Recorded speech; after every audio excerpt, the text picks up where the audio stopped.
Well, the master airbrush kit is here, so we'll have to get it open and see what it looks like.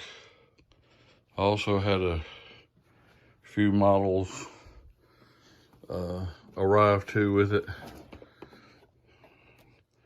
Got a 1/72nd Apache and a 1/72nd Bell Huey.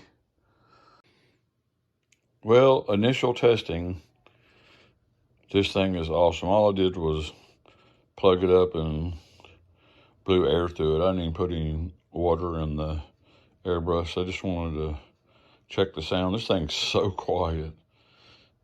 So quiet. And the airflow is excellent. I have to read my manuals on it. I don't really need the paint. I have my paint already. My Vallejo airbrush paint and colors.